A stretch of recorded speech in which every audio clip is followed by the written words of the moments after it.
Hello class, it's Trevor Anderson here with Foxtrot 101. I know you're all real riveted for this.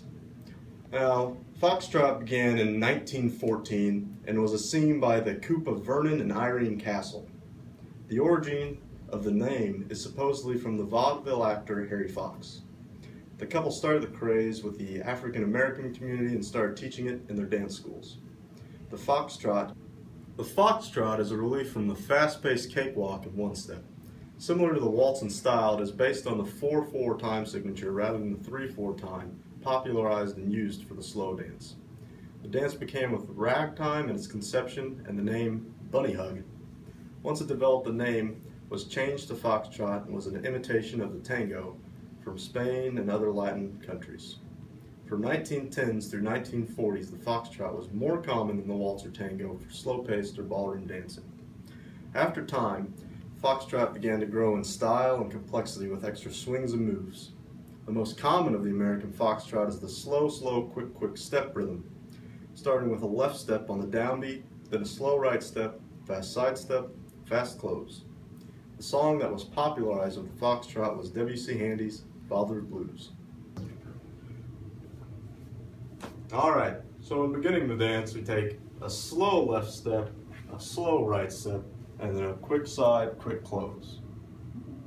So I'll show that again. Take a slow left step, slow right step, quick side step, quick close. For turning, you pivot on the second right slow step. And now I'll play with an excerpt of music of W.C. Handy's Father Blues.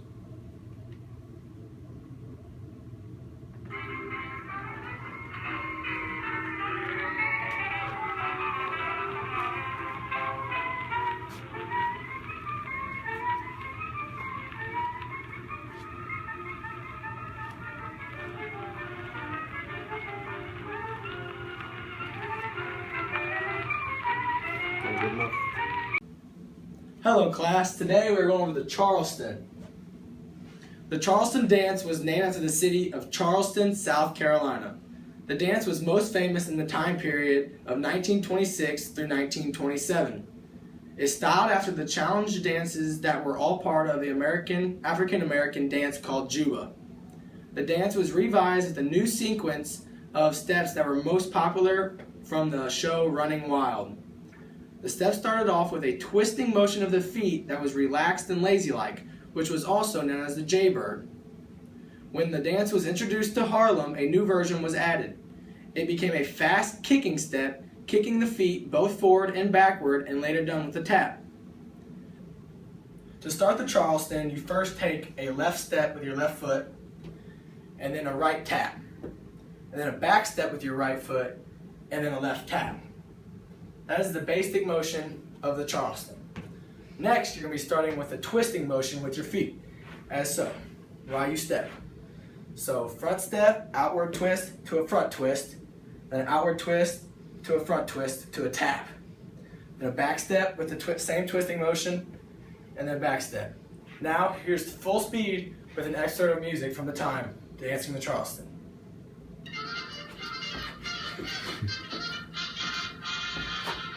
Hello class, I'm Taylor Manus here, about to teach you about the turkey trot. First off, John Jarrett and Louis Gruning introduced the dance at Ray Jones Cafe in Chicago in 1909. This dance relates back to the song Impossible Law, where dancers urge to get to the World's Fair and do the turkey trot dance. This dance was to ragtime music. It was a face-to-face dance, with normally couples dance, where you take one step on each beat while holding your partner tightly around the waist. During dance, you sway back and forth, going in a straight line around the floor, occasionally pumping or flapping arms, giving the name to the dance. Many thought the dance was demoralizing and sexually suggestive because you would hold your partner so tight, and at this time it was not really appropriate. Many tried to ban the dance because of it. And ragtime was a rebellious type of music at this time because it was demoralizing for this time period in the 1920s.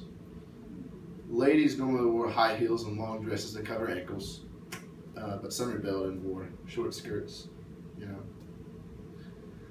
Gentlemen wore tuxedos normally, and this was a dance to very fast-paced music. It was straight and march-like. It's very syncopated and complex rhythm. People would dance at balls, bars, and special family occasions. And now I will show you how to turkey trot. Okay, so here's the turkey trot dance, step by step. First off, you start, well, first of all, this is a couples dance, so I'm the guy right now, I'm the leader. So first off, you start with your left foot toe tap, go 1, 2, 3, 4, 5, 6, 7, 8, and close. Next, you're going to put your left foot out and toe tap, come back, right foot back, toe tap, come back. And you're going to do that over and over, 8 times total. Now back. Now, you're going to do a kind of a hopping swaying motion. It's going to go 1, 2, 3, 4, 5, 6, 7, 8. And you're going to close. Next, you're going to take to your left side. You're going to go left foot opened up. You're going to cross over with your right. You're going to come over. And you're going to flap your arms like a turkey. You're going to push your butt out, and then you're going to close. So it's going to go 1, 2, 3, 4. And then this is the turkey trot dance along with some ragtime music.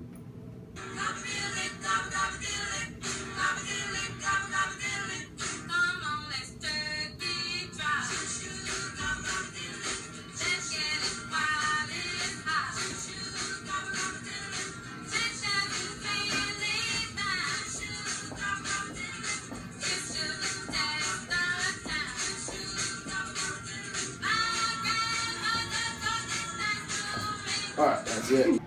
The hesitation waltz gets its name from the hesitation or pause in music. The hesitation came when the dancers paused on counts 1, 2, and 3.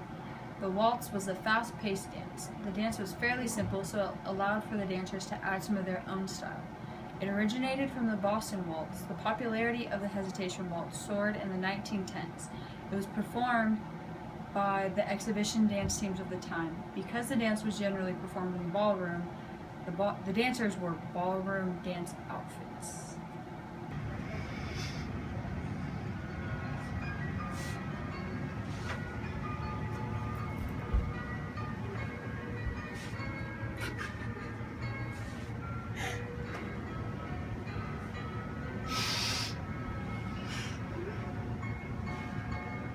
Okay, we got. The cakewalk developed from the prize walks that were held in the 19th century. Generally at get-togethers on slave plantations in the southern U.S. Cakewalk music incorporates polyrhythm, syncopation, and habanero rhythm into regular march rhythms. It was originated in Florida by African-American slaves. Cakewalk was the first American dance to cross over black-to-white society as well from stage to the ballroom.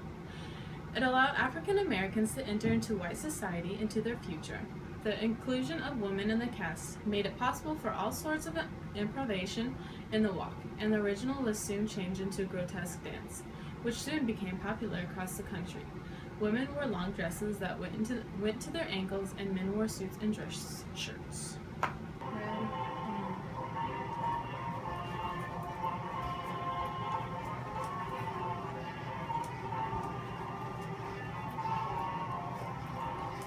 Wait.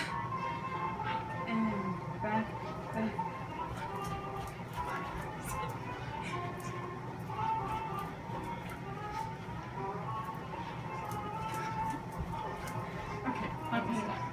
The grizzly bear is an early 20th century dance style. It started in San Francisco and was believed to be first introduced by John Jarrett and Louise Gruening at the Ray Jones Cafe in Chicago, Illinois, 1909, to a professional stage and later introduced to Broadway and the Ziegfeld Follies in 1910 by Fanny Bryce.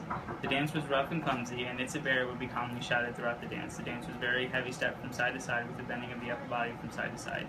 New York had went as far as to make a social band of the dances: Grizzly Bear, Turkey Trot, Bunny Hug, that was generalized as the Huggly Wiggly dances. These dances were largely considered to be a degenerate dance. The public as a whole Widely accepted the dances, but the upper class saw them as degenerate. You ready?